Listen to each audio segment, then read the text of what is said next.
Buenos días. Tantos aplausos me hacen dudar sobre el mentado error tipo 2.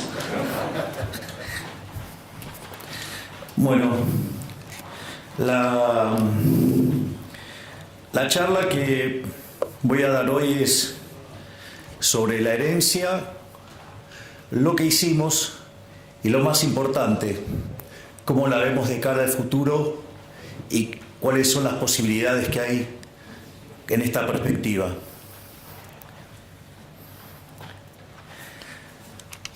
Lo primero que hay que entender es el desastre que recibimos. O sea, más o menos para que tengan una idea. Cuando una economía tiene déficit gemelos por 4 puntos del PBI, eso es una alerta amarilla. 8 es alerta roja y se van a dar una piña de lo lindo. Bueno, nosotros recibimos de herencia 17 puntos del PBI de déficit gemelos. Así es que se darán una idea del tamaño de desafío que teníamos. Esos déficit gemelos tenían un déficit fiscal consolidado de 15 puntos del PBI, donde 5 correspondían al Tesoro Nacional y 10 al Banco Central, donde, como si eso fuera poco, la posición de las LELIQs, que podían ser en 30, 60, 90, 120, 180, 150 y 180 días, la habían pasado todas a pases a un día. Esto quiere decir que al momento en que asumimos, se podría haber cuadruplicado la base monetaria en un día. Digo, para tener órdenes de magnitudes de las dificultades con las que nos encontrábamos. Al mismo tiempo, en materia de dinámica de precios, al existir un tipo de cambio controlado, con una brecha tan grande, la contracara es que existe lo que técnicamente se llama money overhang o sobrante monetario. La magnitud del sobrante monetario en ese momento básicamente era similar a la que teníamos en la previa del Rodrigazo de 1975, lo cual implicó en aquel momento, cuando se quedó el país sin reservas y tuvo que forzosamente devaluar, sextuplicar la tasa de inflación. De hecho, pasó de 30 a 180%. Habíamos tenido una experiencia similar en el año 59, también de similar magnitud, y también había implicado una sextuplicación de la tasa de inflación. En aquel momento pasó de 20 a 120. Por lo tanto, si nosotros teníamos una inflación que básicamente venía viajando al 200%, eso implicaba que la tasa de inflación se fuera a niveles del 1200%. Además, si contemplamos que podíamos estar triplicando la base, digamos, incrementando 3 veces la base, eso implicaba llevar la inflación a 3600% anual. Y si por otra parte consideramos que el gobierno anterior emitió 13 puntos del PBI de manera directa e indirecta, con una base que hoy está en 2.6, implicaba multiplicar por 5, es decir, metíamos 4 veces más de base monetaria, es decir, estaríamos hablando de una tasa de inflación en el orden del 15.000%. Esto que parece exagerado, haciendo las cuentas desde el lado monetario, la realidad es que durante la primera semana de diciembre los precios ya venían viajando al 1% diario, eso es anualizado 3.700% anual. Cuando ustedes consideran cómo venía en las 2 primeras semanas de diciembre, la aceleración fue tan grande que ya venían los precios viajando al 7.500% anual. Y esto, que parece una exageración y que de hecho muchos nos acusan de haber sido exagerados, Cuando ustedes toman el caso de la inflación mayorista, en el mes de diciembre fue 54%. Eso en términos anualizados da 17.000. Es decir, efectivamente estábamos transitando el camino a una hiperinflación. O sea, lo único que requería esa hiperinflación para concretarse era la convalidación monetaria. Hay una anécdota muy divertida en un libro maravilloso que se llama El Banco Central, Teoría y Práctica, de un economista que se llama Alan Blinder, que fue uno de los primeros académicos de llegar al Comité de Política Monetaria de la Reserva Federal, que daba clases también en Princeton junto a Bernanke, y cuenta algo que es muy interesante, ¿no? Dice, supongamos que tenemos el banquero central perfecto. Entonces, el banquero central perfecto, supongamos que hiciera control de tasa de interés. Digo, no es el instrumento que a mí me gusta, pero el libro está hecho con ese ejemplo. Y entonces, este banquero central es tan genial que no solo que sabe en cuánto mover la tasa, sino que además acierta a la perfección en los rezagos. Entonces, cuando él ve que se está por acelerar la tasa de inflación, empieza a subir la tasa y entonces logra que la inflación permanezca en el target. Cuando ve que la economía, digamos, está desacelerando y la tasa de inflación se va por debajo, modifica y de vuelta deja la inflación en el target. Es interesante porque en el límite esto podría implicar que moviera la tasa de interés como si fuera un electrocardiograma de alguien que está bien o alguien que esté corriendo, si fuera el caso, y deja constante la tasa de inflación, es decir, el tipo es perfecto. Ahora fíjense que cuando está subiendo la tasa de interés, va a haber un montón que los van a estar criticando porque dicen, ¿a dónde estás viendo la inflación y nos vas a meter en una recesión? Y cuando la baja, dice, vos vas a estar alentando la inflación. Es decir, el tipo hace un trabajo perfecto y ¿qué le va a pasar? Lo van a estar criticando todo el tiempo. Bienvenidos al mundo de la política. Afortunadamente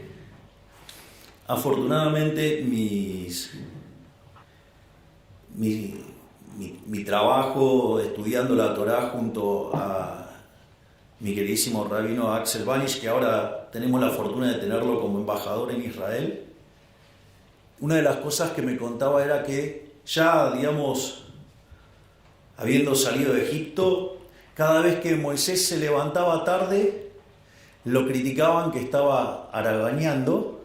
Si se levantaba temprano, decían que estaba peleado con la mujer, y si se levantaba en el horario, era porque no tenía nada que hacer. Es decir, no importa lo que hagan, nos van a criticar igual. O sea, eso, digamos, es bastante tranquilizador al momento de iniciar la gestión, digo, porque se lo criticaban a Moisés, entonces a mí me pueden decir de todo y lo tengo más que bien merecido. Así que en ese sentido, pero es bueno saber porque ahora, digamos, hay un montón que dicen, nunca hubo hiperinflación.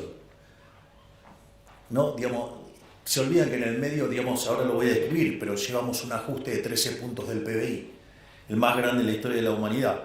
Pero bueno, es la vida. La otra parte era el desequilibrio cambiario.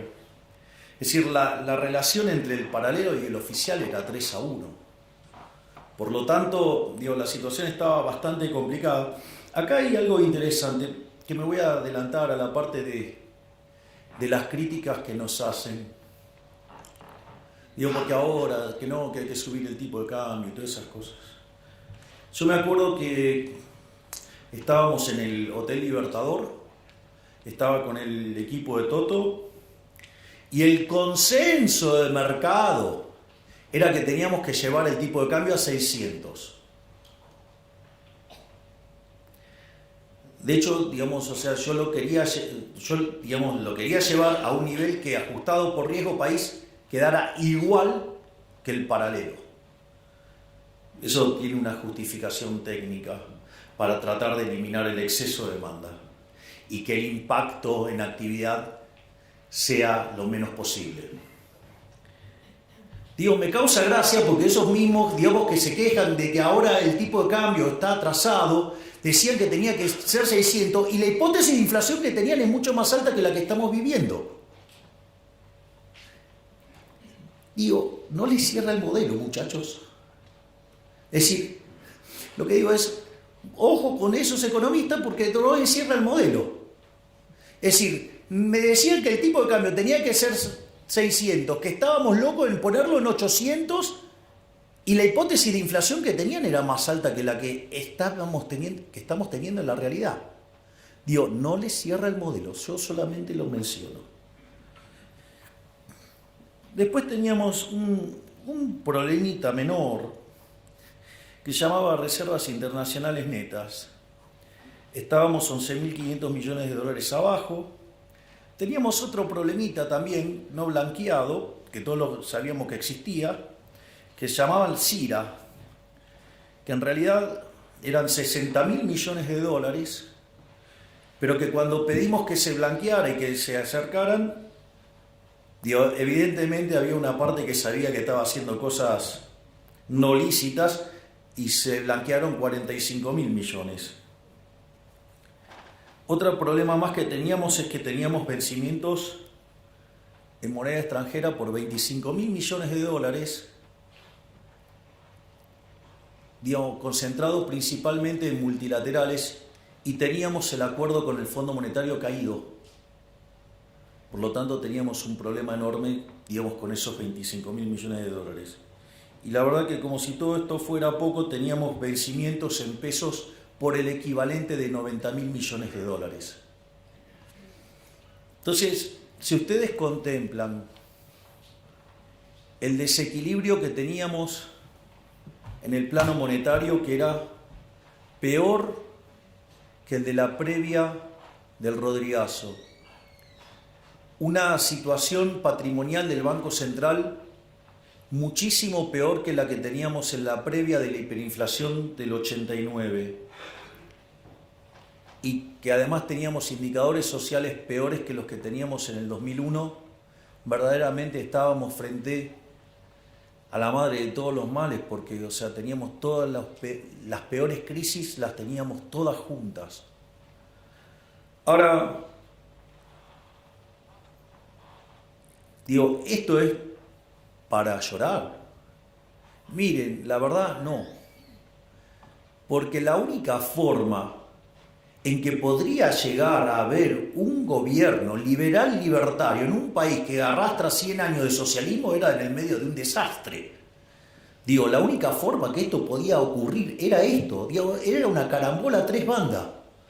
Y la fuerza del cielo lo permitieron. Y como si todo esto fuera poco, en realidad la actividad económica venía cayendo y tuvo un repunte, en el... Bien, Cristiano, esa es la gorra. Es más, tengo versión hasta en hebreo de la misma.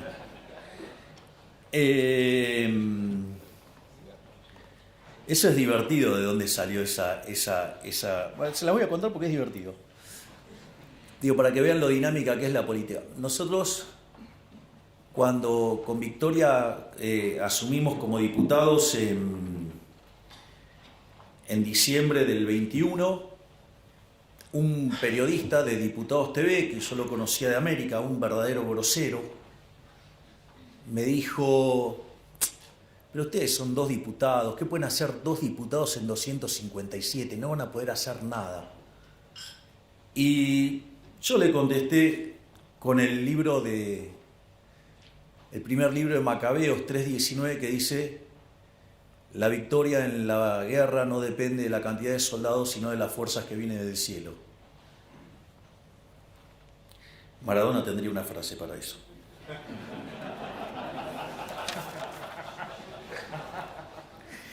Bien. Naturalmente, frente a este desastre que enfrentábamos, había que tener sin duda un programa de estabilización bien duro y concreto. Es Esto es divertido porque se la pasaron durante la campaña diciendo que nosotros no teníamos ningún plan, que no teníamos programa económico, que no teníamos nada. Se nos dijeron un montón de cosas. Pero en realidad los únicos que decíamos que era lo que había que hacer éramos nosotros. De hecho, yo hasta había publicado un libro que se llamaba El fin de la inflación, donde si lo leen, digo, van a encontrar que está todo contado ahí. Digo, y no dije que lo iba a hacer, además lo estoy haciendo. Eso es más divertido todavía. Entonces, la primera pregunta era, ¿shock o gradualismo? La verdad es que cuando ustedes repasan la historia argentina, todos los programas de shock, salvo el del 59, no solo lograron bajar la inflación, sino que además fueron expansivos. Y además todos los programas gradualistas terminaron mal. Lo otro era, para hacer gradualismo hay que tener tiempo. ¿Ustedes creen que yo tenía tiempo si tenía la posibilidad de triplicar la base monetaria en un día? Cuadruplicar la base monetaria en un día. No había tiempo. Pero como si todo esto fuera poco, si ustedes quieren hacer gradualismo, además requiere eso de que ustedes tengan financiamiento. Y Argentina no tenía financiamiento si tenía caído el acuerdo con el Fondo Monetario Internacional. En ese sentido, digamos, la verdad que no había otra alternativa que el shock. Además, yo considero que la única salida es el shock. Eso, digamos, también tiene una explicación. Entonces, en función de esto, nosotros implementamos un programa de estabilización hiperortodoxo bien duro. Digo, al margen de la cantidad de cosas que digan, digamos, muchos economistas, ¿no? Que esto es una transición, que después falta el programa. Miren, si la inflación de diciembre mayorista fue 54%, viene bajando todos los meses, el mes anterior fue 10 y el último fue 5. Si la inflación mayorista, que venía a niveles del 45, la pudimos clavar en 25 y después fue 20, 13, 10 y ahora vamos camino a un dígito. Digo, en términos de core seguro. Digo, deberían ser más respetuosos. Digo, claramente que hay un plan de estabilización para bajar la tasa de inflación.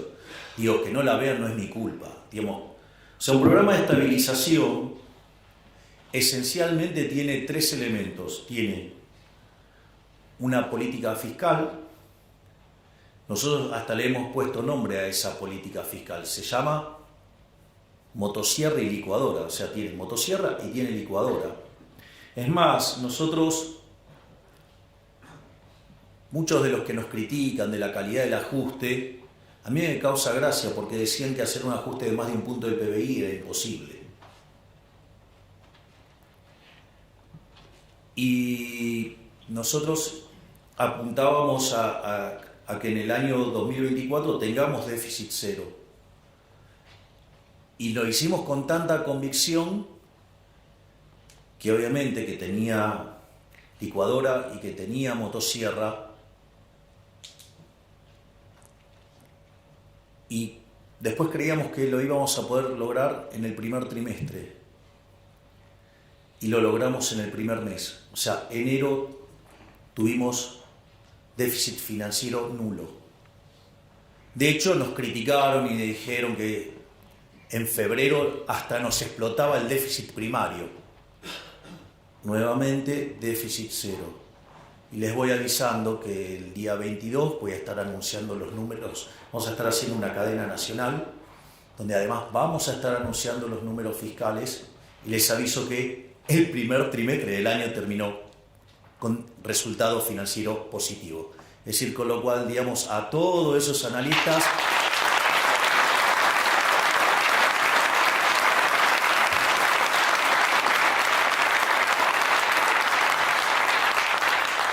es decir, a todos esos analistas que dicen que nos va a explotar el déficit y todo eso, les dedico el aplauso que ustedes tuvieron recién o nuevamente la frase de Maradona. El otro elemento es el tema de la política monetaria. El tema de la política monetaria, Básicamente, el Banco Central está quebrado. Entonces la pregunta es, ¿cómo se resuelve la quiebra del Banco Central? Es decir, porque esta es la clave. La quiebra de un banco central se resuelve licuando sus pasivos. O sea, con el tamaño del problema argentino implicaba un nivel de precios estratosférico hasta que licuaran tanto los pasivos que el patrimonio neto por lo menos quedara nulo. ¿Hasta ahí vamos?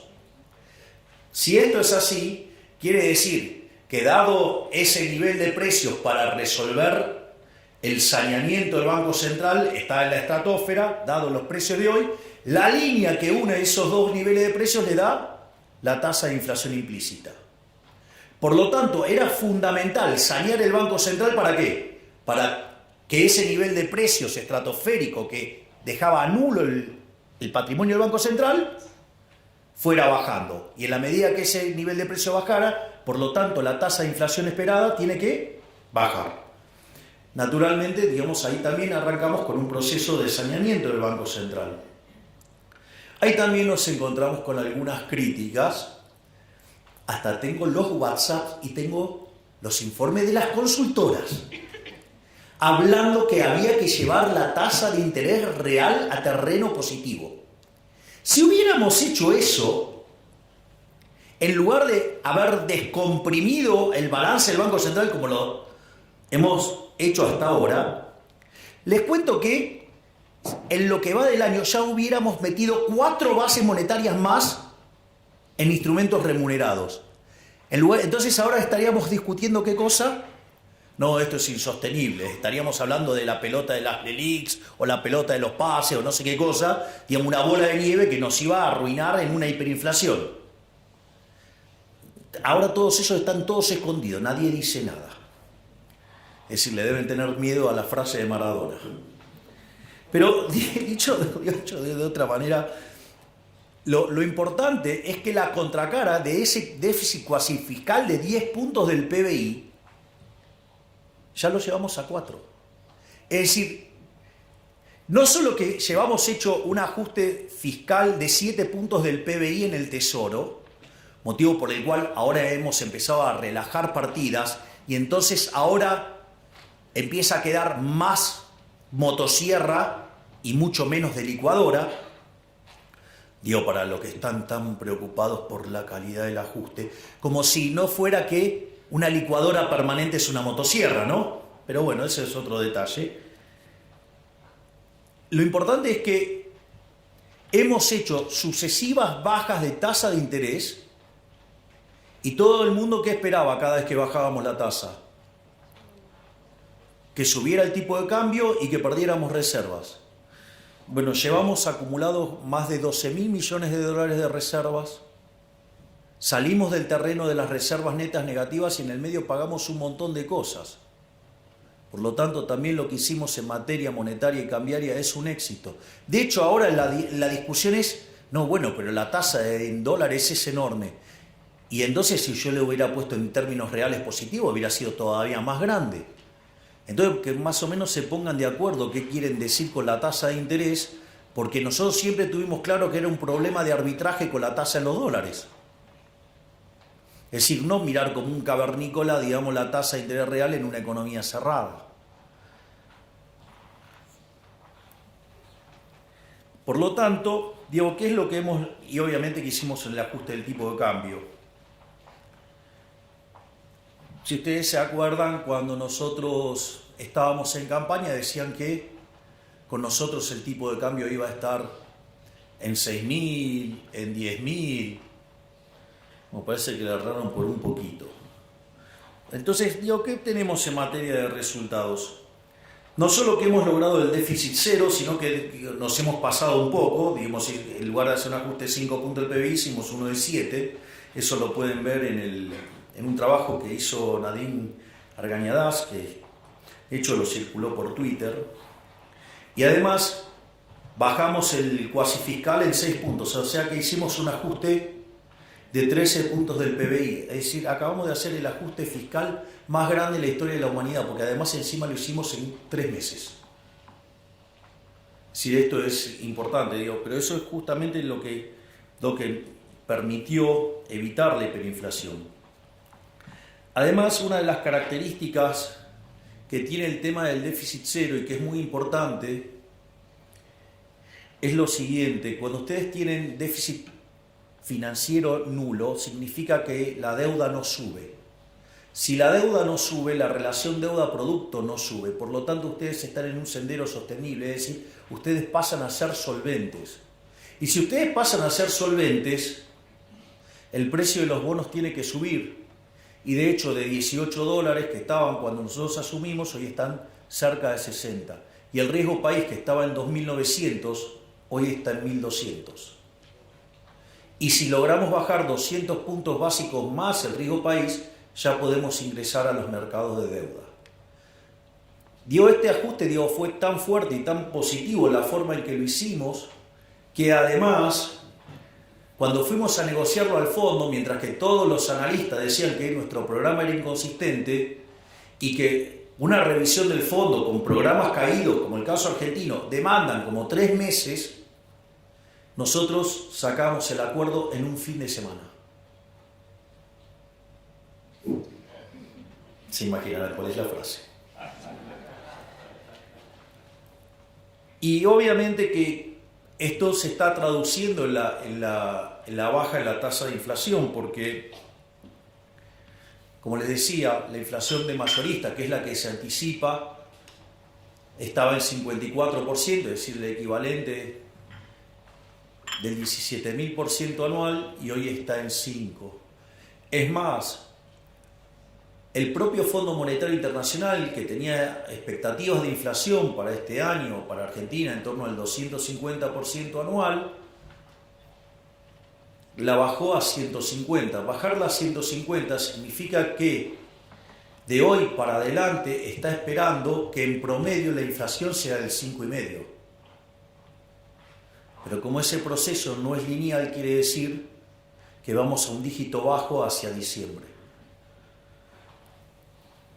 Es decir, que lo estamos logrando. Naturalmente hay un montón de críticas. Lo que pasa es que las críticas a mí me parece que se tendría que hacer, entendiendo el modelo que uno tiene en la cabeza. O sea, yo por ejemplo, no sé, cuando dicen programa integral, ¿no? Entonces dice políticas sectoriales dentro del programa dentro del programa. Miren, yo no soy Leontiev, no sé si soy claro. Es decir, yo no les voy a hacer el plan quinquenal. Yo no creo en eso. Yo no creo en una economía dirigista. Yo soy liberal libertario. Yo me voy a ocupar de arreglar la macro. La micro la tienen que arreglar ustedes. ¿Qué tengo que estar haciendo yo con la micro? Ya bastante con las estupideces que venimos haciendo hace 100 años, que hacemos cualquier desastre macro y después vienen los políticos eligiendo los ganadores. Lo cual además es una fuente de corrupción enorme.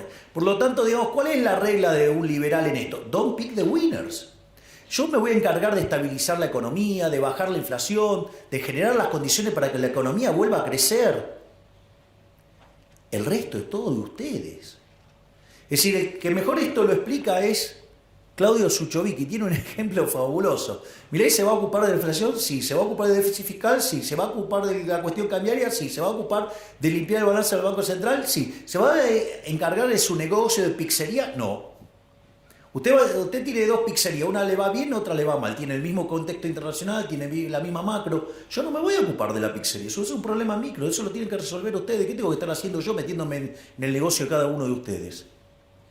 No se puede ser tan fatalmente arrogante.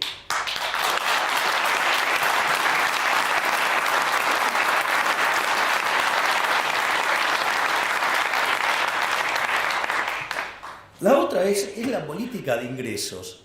Entonces, claro, ¿pero qué es la política de ingresos? Tocar el precio de tal cosa, el precio de tal otra, el precio de tal otra, el precio, la tasa de interés, los salarios. ¡Ey! Hola, soy liberal libertario. Yo creo en el sistema de precios. Es decir, creo en el sistema de precios.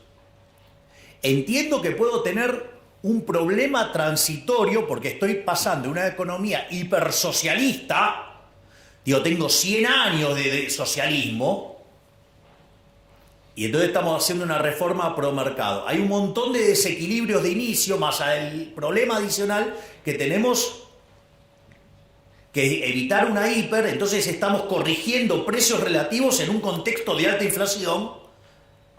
Entonces, y con algunos problemas de base y con algunos problemas de violentar la propiedad privada antes, entonces puede ser que en algún momento, digamos, haya algunas correcciones vía defensa de la competencia. Digo, todos se están entendiendo de lo que les estoy hablando. Digo, pero salvo cosas así puntuales y que son propias de la transición, esas cosas no van a existir nunca más. Pero antes ustedes tienen que estabilizar la economía y que quede claro el respeto por la propiedad privada. Y no, digamos, que alguien utilizando recursos del Estado vaya tomando posiciones y genere una posición dominante a partir de la estafa del Estado. Y después generar movimientos políticos tocándole a un segmento etario donde hay una gran proporción de votantes. Digo, bienvenido al mundo de la política, es la basura que les estoy describiendo. El tema de la tasa de interés ya lo hablamos.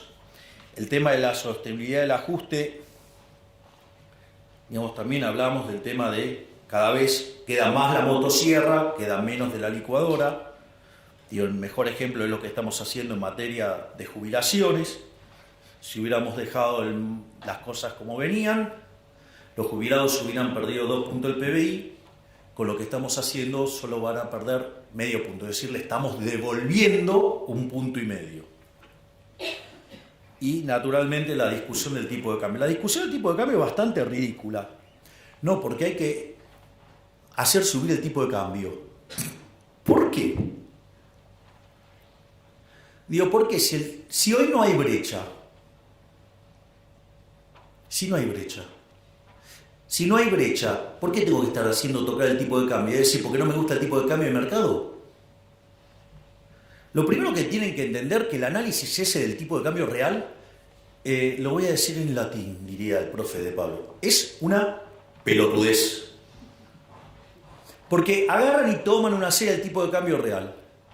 La pregunta es, ¿cuál es el año de referencia? Digo, que alguien me explique por qué toma el determinado año de referencia sobre el que calcula el promedio. Digo, que explique eso. No, eso no lo explican. No solo eso, cuando ustedes se fijan, hay momentos donde el tipo de cambio real queda muy depreciado y hay momentos que queda muy apreciado. Por lo tanto, digamos, algo que tiene ese nivel de volatilidad, calcular el promedio les diría que es otra estupidez del tamaño de una casa. Pero como si todo eso fuera poco, en el momento que ustedes, no sé, calculen un promedio y en algún momento, digamos, el tipo de cambio va a pasar por ahí, tomen ese año. Ustedes podrían decir que en ese año ustedes pueden replicar las condiciones de oferta y demanda de todos los bienes pasados, presentes y futuros que afectaron a la determinación de ese conjunto de precios relativos en Argentina y en el mundo todo en simultáneo, y como si en el medio no hubiera cambiado ni siquiera la composición de oferta de bienes. ¿Y ustedes se dan cuenta del disparate que es hacer eso? Como dice el profe de Pablo, eso es hacer aritmética, eso no es economía. Entonces les digo, cuando vienen, le hablan del tipo de cambio real, que esto, que el otro, digo, o sea, ustedes se dan cuenta de la arrogancia que implica, porque implica conocer el vector de precios relativos, pero no solo ahora de Argentina, sino también de todo el mundo. Y entonces ustedes deberían conocer las preferencias, la tecnología y las dotaciones, no solo, digo, presentes, sino futuras, y no solo de Argentina, sino también de todo el mundo. Ustedes se dan cuenta. O sea, y ustedes para tomar una acción de política y para que eso funcionara, ustedes deberían ser omniscientes, omnipresentes y omnipotentes. O sea, deberían ser Dios. Digo, ¿por qué carajo creen que Hayek le puso La fatal arrogancia a ese libro? Porque es un poquito, digamos, pretencioso, ¿no? Es decir, bueno, el que levanta la manito así, digamos, se cree que está en esa condición. Digo, un día de esto le voy a decir tráeme un café, porque digo, o sea, pero bueno, nada, ya saben de quién estoy hablando. Bueno, son cosas que pasan. Entonces, esto es todo lo que tiene que ver con la parte de estabilización. Ahora, obviamente, no es todo estabilización, ¿no? O sea, en algún momento tenemos que empezar a crecer. Entonces, para empezar a crecer ahí entra a jugar un rol importante las reformas estructurales. Entonces, pero hay una cosa muy importante que es entender la naturaleza de las reformas estructurales. Esto lo explicó Toto de una manera magistral cuando hizo el primer discurso sobre las características del programa. En ese discurso, él lo explicó a la perfección y es, si ustedes se fijan, todo el entramado regulatorio y de restricciones y todas las porquerías que tenemos y el entramado legal son consecuencias de ir sobre los efectos y no sobre las causas. Es decir, la causa del problema es siempre la misma. Ustedes toman los últimos 123 años de historia argentina, Argentina tuvo déficit fiscal durante 113. Ustedes, Argentina, desde el año 1901 hasta hoy tuvo 22 crisis. 20 tienen origen fiscal, que tienen o déficit fiscal alto o extravagantemente alto. Por lo tanto, el problema central es el déficit fiscal. Entonces, por ejemplo, no sé, ustedes tienen déficit fiscal, lo financian con emisión monetaria. Entonces, ¿qué es lo que pasa? En algún momento se le deteriora, o sea, entonces sostienen el tipo de cambio, ¿no? Entonces tratan de anclar con el tipo de cambio. Cuando ustedes hacen eso, ¿qué les pasa? Pierden reservas. Entonces aparece la ley penal cambiaria, ¿para qué? Para que ustedes no puedan comprar dólares. En lugar de arreglar la causa, que es el déficit fiscal, como los políticos no quieren tocar la de ellos, ayer quedó bien claro eso, que la de ellos no se toca, Macri diría, la mía está. Ayer fue un claro ejemplo, la mía está.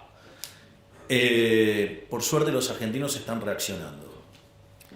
Entonces, en ese contexto, ustedes se encuentran con esa situación. O, por ejemplo, financian el déficit con la emisión monetaria, generan deuda. Emisión monetaria, generan inflación. Entonces empieza a haber inflación. ¿Qué hacen? Controles de precios. Ejemplo, la ley de góndolas.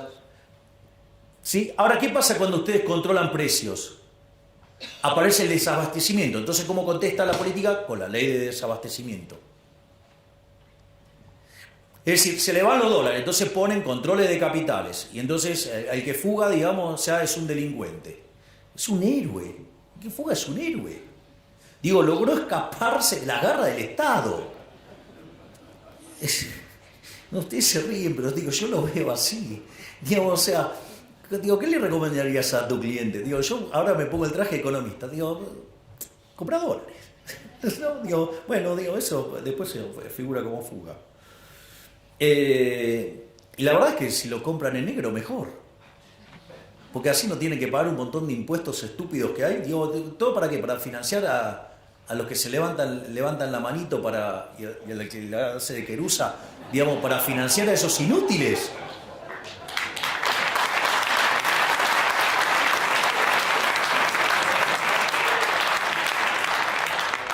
La frase dice que el ladrón que roba a otro ladrón tiene 100 años de perdón. Con lo que han robado los políticos argentinos tenemos la eternidad ganada. Entonces, la realidad es que cuando ustedes se fijan, nuestro programa económico que tiene, la pata fiscal, la pata monetaria y la pata cambiaria, donde hay un ancla nominal, no es que no hay ancla nominal. Esa es otra estupidez que decían. No, acá no hay ancla nominal. Miren, desde que nosotros llegamos, la base monetaria prácticamente no ha cambiado. y compramos, emitimos un montón para comprar los 12.000 millones de dólares. Nos habían dejado un regalito que se llamaban unos puts en el Banco Central que nos dispara emisión endógena. Estaban los pasivos remunerados. ¿Y con qué compensamos? Compensamos con BOPREAL y compensamos con resultado fiscal. Y eso hace que la base monetaria no cambie. Hoy tenemos reservas internacionales netas nulas y tenemos la misma base monetaria. Ese es el ancla. El ancla es la cantidad de dinero.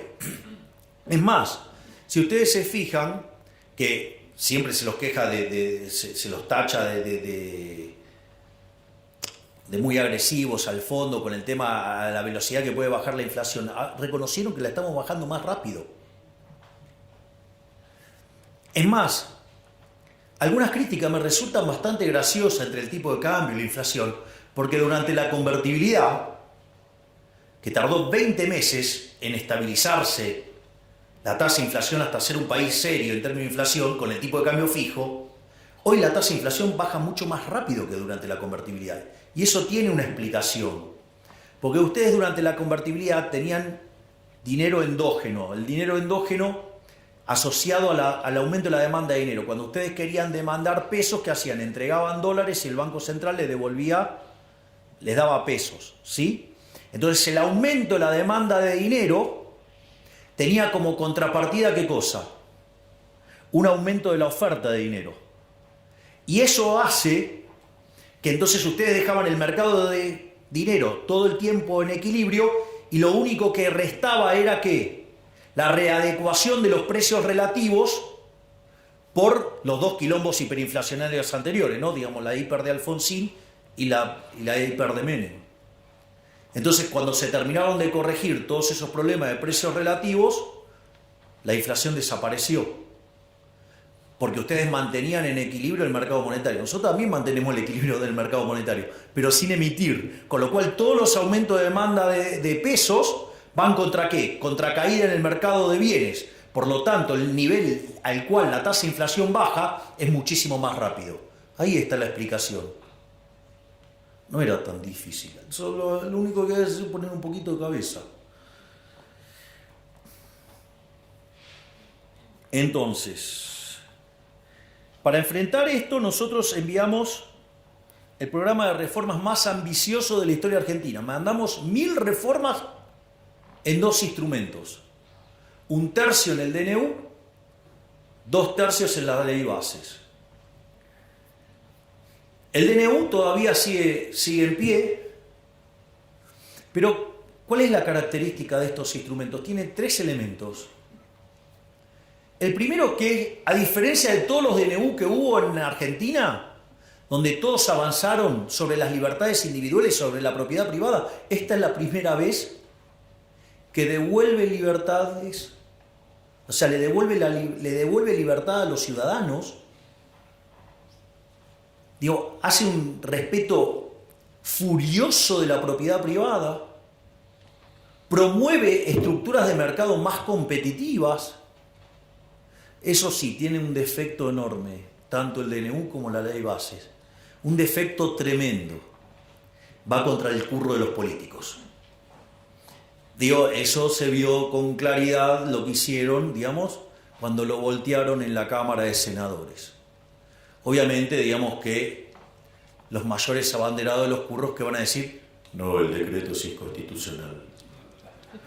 Afortunadamente, la Corte, después de algunas cosas, ahora parece que como que se encaminó, se reorientó y ahora, falló en 2 casos a favor del DNU. No es suficiente todavía, pero es un buen inicio. En cuanto a la ley base también tiene los mismos conceptos, pero eran cosas que no podían salir por decreto, sino que tenían que pasar por el Congreso por el tipo de cosas que implicaba. Entonces, cuando nosotros nos sentamos con los gobernadores en Casa Rosada, una de las cosas que yo le propuse a los gobernadores era arreglarles el problema fiscal que tenían. Y eso estaba en el capítulo 4 de la Ley de Bases. Ahora, ¿qué es lo que sucede? Los gobernadores, en lugar de entender eso como un acto de buena voluntad, lo entendieron como un signo de debilidad. Frente a ese caso, ¿qué empezaron a hacer? Empezaron a hacer un desastre en materia de fiscal. Entonces, ¿qué es lo que pasó? Nosotros sacamos el capítulo 4 de la Ley de Bases. ¿Cómo lo leyó el círculo rojo, que cada día está más analógico? Esta es una derrota de Milei. Salió Toto y explicó, bueno, si ustedes no quieren dejar el capítulo 4 como estaba y hacen un desastre fiscal como el que estaban haciendo para que nos peguemos la piña de acá a 6 meses, nosotros levantamos el capítulo 4.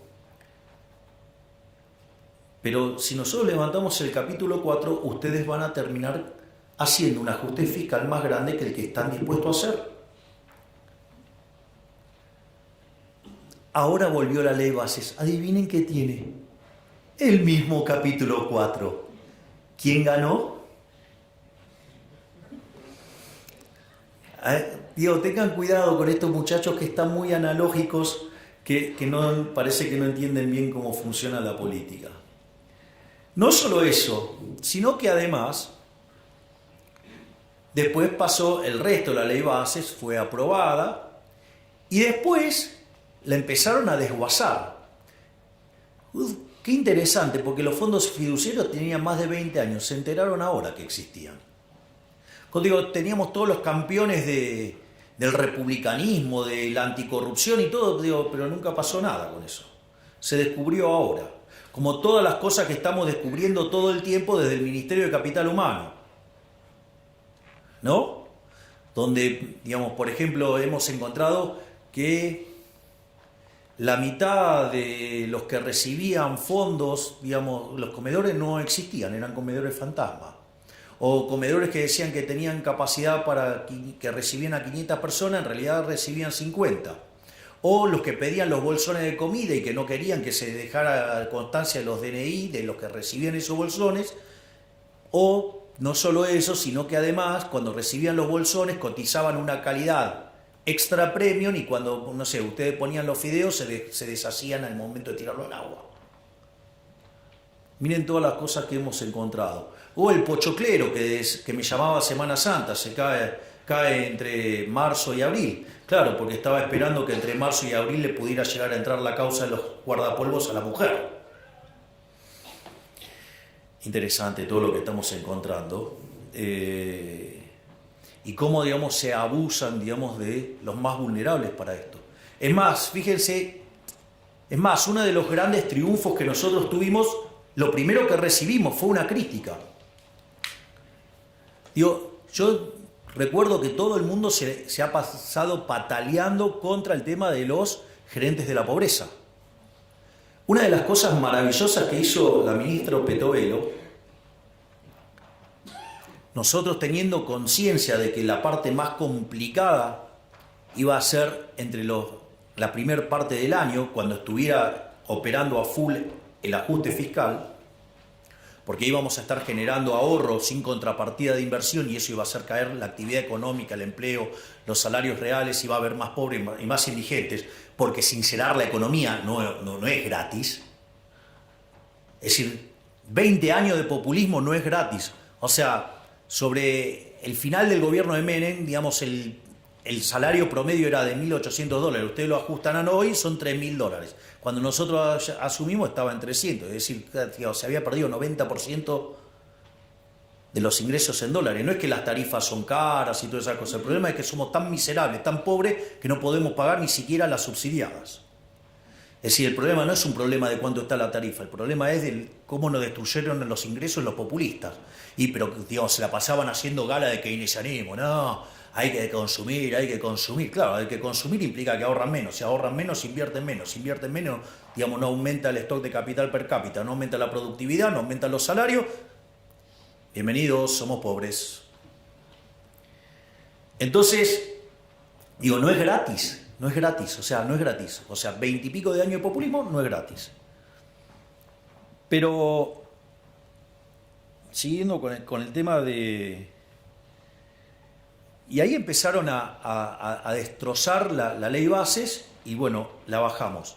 ¿Cómo lo entendió los analógicos del Círculo Rojo? Otra derrota de Milei. Y siguen sin entender el principio de revelación, quedaron todos expuestos. Es decir, si yo soy un abanderado de que no se toque, por ejemplo, las remuneraciones. Nosotros tenemos congeladas las remuneraciones desde enero, por orden mía. Lo que pasó ayer, ¿es una derrota de Milei? Es un triunfo bárbaro, digo, los vamos a arrasar en el 2025. Digo, la gente le está sacando la careta a estos delincuentes que lo único que les importa es estar en política para afanar. Es buenísimo. Es decir, es un momento de revelación maravilloso lo que estamos viviendo. Están saliendo todos los pufos a la luz, está saliendo toda la porquería de la política a la luz. Es decir, los estamos dejando en evidencias a todo. En el 2025 los vamos a aplastar directamente. Y ahí, digamos, ya dentro en la última parte de lo que va a ser esta presentación, nosotros las reformas que planteamos en DNU más bases implicaba que en términos de libertad económica saltáramos 90 puestos. Es decir, pasáramos a estar como Alemania. Es decir, nosotros en 20 años nos íbamos a parecer a Alemania. Pero como la política no quiere dejar de robar, atenta contra el DNU, atenta contra la ley bases, le saca pedazos. ¿Para qué? Para que no toquen sus negocios. Les tengo una noticia. Las reformas que no podamos meter ahora, las vamos a meter a partir del 11 de diciembre del 2025. Y además de esas, tengo 3.000 más. No voy a hacer que Argentina se parezca a Alemania, porque Alemania tiene un PBI per cápita de $50.000. Yo no quiero ir por cosas chiquitas, yo me quiero parecer a Irlanda. Quiero ir por un PBI per cápita que es 50% más grande que el de Estados Unidos. Esa es la revolución que estamos proponiendo, una verdadera revolución de la libertad.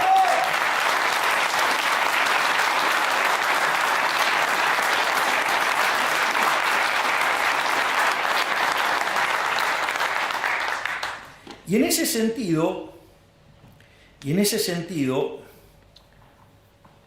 hay algunas cosas que resultan interesantes porque es cierto que en el medio del ajuste que estamos haciendo, el 75% de los argentinos entiende que estamos peor. Es decir, entienden claramente que estamos peor. Pero ¿qué es lo más maravilloso? Que cuando nosotros asumimos, solamente el 20% de los argentinos creían que de cara a un año íbamos a estar mejor. Eso en el mes de febrero en enero trepó a 20, a 30 quiero decir, en marzo, digamos, ya estaba en 40 y hoy estamos en 50. Es decir, hoy ya la mitad de los argentinos percibe que de acá a un año vamos a estar mucho mejor. Y eso no es menor. Además, el 70% de los argentinos está convencido que vamos a exterminar la inflación. Es decir, nada más que hay 50 puntos que consideran que lo vamos a hacer en un año y 20 puntos, digamos, que consideran que lo vamos a hacer en 2. Es más, si hoy fuera el balotaje, pese que le pese a algunos, hoy lo ganaríamos por más diferencia. Lo ganaríamos 58 a 42, lo ganaríamos por 16. Pero no solo eso, porque cuando ustedes van a esa votación de los 58, lo que es más interesante, 48 puntos estarían en la primera vuelta. Es decir, ganaríamos en primera vuelta, porque quien más intención de voto tiene después de nosotros es Cristina Fernández de Kirchner con 20. Y no es cierto que de esos 10 puntos incrementales entre la primera vuelta y el balotaje saquemos 0. Por lo tanto, estaríamos arriba de los 50 puntos. ¿Esto qué quiere decir? Que sin lugar a dudas, a partir del 11 de diciembre, vamos a hacer todas las reformas que queden pendientes, más las 3.000 que tenemos en carpeta, más todas las otras que estamos diseñando y que también vamos a aplicar. Es decir, vamos a hacer de Argentina una verdadera Argentina liberal que sea potencia y que sea grande nuevamente de acá a 35 años.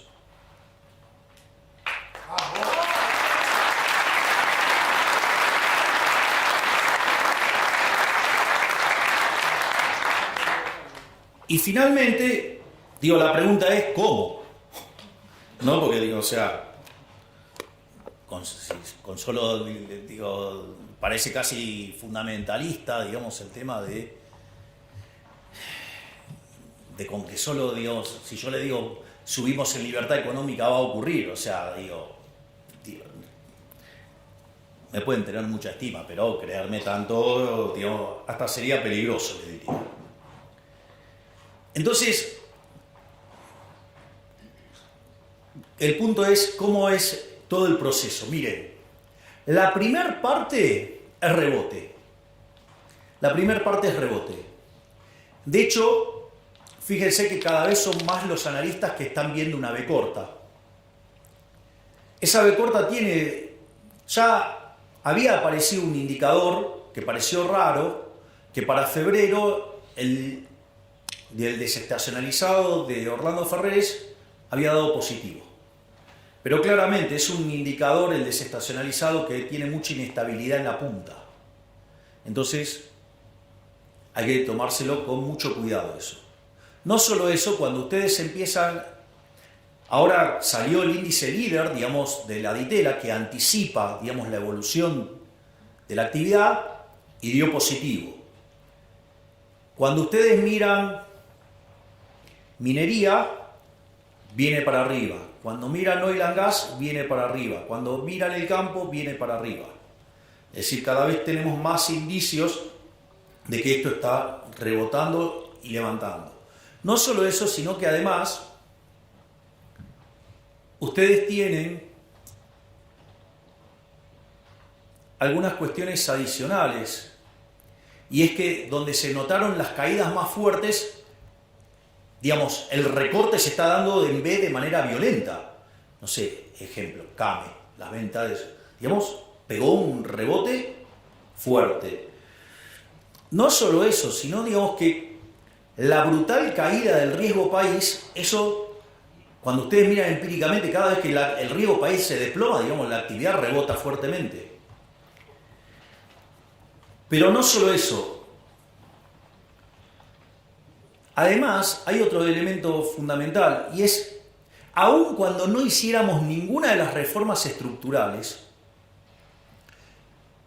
digo, la descapitalización de la economía obedece a todo un conjunto de reformas estructurales negativas que hicieron que uno se coma el capital. Si la economía argentina está muy descapitalizada, ¿por qué está descapitalizada? Para que el valor del producto marginal del capital, digo, la TIR de la firma, esté por encima del WACC, ¿no? Digo, para que no destruyan valor. Entonces, en ese contexto, ustedes lo que tienen es que, cambiando la regla de juego, ¿qué pasa ahora? La tasa está desalineada con el costo de oportunidad de capital. ¿Por qué creen que vuelan las acciones? Justamente por eso, porque afuera la están viendo. Entonces, en ese que de 20 años de destruir capital, una productividad enorme, retornos reales enormes, contra tasas de interés desplomándose, ustedes tienen una posibilidad de ganar plata a lo loco, aún sin reformas estructurales. Es decir, podemos hacer reformas, digamos, sin hacer reformas, podemos crecer durante un periodo interesante de tiempo, no a las tasas que a mí me gustaría, pero sí podemos rebotar fuerte ahora y crecer fuerte, digamos, en el arranque. Entonces vamos a llegar al 2025 con tasas de expansión muy fuertes, compuestas de rebote y de crecimiento por descapitalización y tasa de inflación cayendo. Prepárense porque vamos a arrasar. Y ahí sí vamos a tener la composición de las cámaras que necesitamos para hacer las reformas que Argentina necesita para volver a ser grande. Pero eso no es todo. Si ustedes se fijan, nosotros estamos, cuando termine todo esto, el ajuste fiscal va a ser el consolidado de 15 puntos del PBI. Es decir, va a haber 15 puntos del PBI que se los llevaba el gobierno para financiar actividades parasitarias y que ahora ese ahorro se va a transformar en inversión productiva. Y eso le va a meter a la economía por lo menos entre 4 y 5 puntos de crecimiento adicional. Entonces, digamos, nos estamos preparando para generar un verdadero, yo no diría milagro económico, porque lo único que estamos haciendo es lo que dicen los libros que hay que hacer. Pero, digamos, tenemos la cabeza tan deformada después de 100 años de lavado de cerebro en la educación pública, sea de gestión estatal o de gestión privada, tenemos tanto socialismo en sangre que, claro, cuando uno lo ve así parece un milagro. En realidad lo único que estamos haciendo es aplicar el manual. Por lo tanto, digamos, las perspectivas de crecimiento para adelante son maravillosas, porque además, por más que no tengamos todas las mayorías para hacer todas las reformas que queremos, solo para una gran parte de las reformas, digo, cuando empiecen a ver la oleada liberal, libertaria que se viene, se van a acomodar. Y eso va a permitir, digamos, que las reformas salgan mucho más fácil de lo que uno lo ve ahora. Pero esto es solo una parte de la historia. Es decir, está, digamos, yo lo que les acabo de decir es toda la configuración macro que hace que Argentina sea un excelente caso de negocios. A ver, si lo voy a poner en estos términos, si yo voy comprado en activos de larga duration en Argentina, con caída de tasa de interés, gano un montonazo, ¿sí o no? Imagínense si además son reales, con lo cual, digamos, no ajustaron, con lo cual tienen para ganar un montón, con lo cual hay una oportunidad de entrar a hacer negocios de infraestructura y de un montón de cosas para ganar un montón de plata. No solo eso, es importante también que tengan conciencia que nosotros, nuestras líneas de análisis económico tienen 3 bloques. Hay un primer bloque que es la coyuntura, es decir, ustedes ahí lo van a encontrar a Toto, lo van a encontrar a Pablo Quirno, lo van a encontrar a Santiago Bausil, son los que se ocupan de la macro, de la coyuntura. Después está la segunda línea de análisis, esto no es una cuestión de orden, es una cuestión, digo, de exposición, que es el tema de las reformas regulatorias, las reformas estructurales, la agenda de la libertad. Ustedes ahí tienen a 2 colosos, tienen a Federico Sturzenegger y al doctor Rodríguez Chirilo, digo, que son los que diseñaron las reformas estructurales para liberarnos de toda esta miseria socialista que cargamos hace 100 años. Y después está el tercer grupo, que tengo el privilegio de tenerlo acá, al queridísimo Demian Reidel, ¿sí? Que es el que se encarga, digamos, de pensar la economía del futuro. Y donde con el consejo, digamos, que él elabora, analizar y estudiar políticas para que Argentina se convierta en un país de vanguardia, un país de primer mundo, donde estemos a la vanguardia del progreso tecnológico. Si lo estamos haciendo, es decir, estamos dejando todo. Ahora, pero quiero ahora sí cerrar con algo muy importante para que tengan claro que yo les puedo dejar todo listo, pero que la decisión final es de ustedes. Los que tienen el poder de transformar la Argentina son ustedes, no es un político. Yo lo único que tengo que hacer es allanarles el camino, hacerles la vida más fácil. Pero los verdaderos creadores de riqueza son ustedes. Los que van a cambiar el futuro del país son ustedes. Los que van a hacer una Argentina mejor son ustedes. Los que nos van a poner de pie son ustedes. Son los empresarios, los emprendedores. No los políticos. Los políticos no crean valor, lo destruyen. Y lo que yo estoy haciendo es devolverles la libertad. Se los dije en las elecciones. El resto de los políticos, ¿qué les pide? El voto para que les den el poder, para poder transformar su vida. Y yo les dije, yo les pido el voto para poderles devolverles la libertad a ustedes y que ustedes sean los verdaderos arquitectos de su futuro. Entonces ustedes se tienen que hacer cargo de ser los héroes de esta historia. Yo les voy a allanar el camino. En la medida que Argentina además empiece a crecer, yo les voy a poner un pie encima al gasto público, tal que lo licúe en términos de PBI y empezar a devolverle la plata de los impuestos. Es decir, de acá en el futuro también va a haber mucha baja de impuestos. Y va a generar además una retroalimentación virtuosa. Entonces se los voy a contar para que tengan idea de esto. Nosotros, digamos, hoy es un día muy especial. Digamos, hoy, un día como hoy, digamos, hoy es el cumpleaños del Rebe. Y además, estamos entrando en Pesaj. Digamos, donde se recuerda la salida de Egipto. Pero esto es muy interesante, porque después de las 10 plagas que caen sobre Egipto y todo lo que pasó, Moisés lleva al pueblo hasta el Mar Rojo y le piden que lo abra. Y digamos, Moisés golpea el báculo y le dice, abrilo. Y le dice que se manden. No. Dice, no, que lo abra y entramos. Y le decía, no. Tienen que tener fe, tienen que mandarse, tienen que entrar y cruzar. Y el agua no se abría. Y del otro lado estaban los egipcios, o sea, la esclavitud, que se los venían a llevar puestos. Y ahí, cuando Nahshon, el príncipe heredero, se lanza y cree y confía, se abren las aguas y ahí se da la liberación final. ¿Qué quiere decir eso? Muchachos, en algún momento van a tener que poner las pelotas, van a tener que invertir, se van a tener que jugar para que se abran las aguas y seamos libres. ¡Viva la libertad, carajo!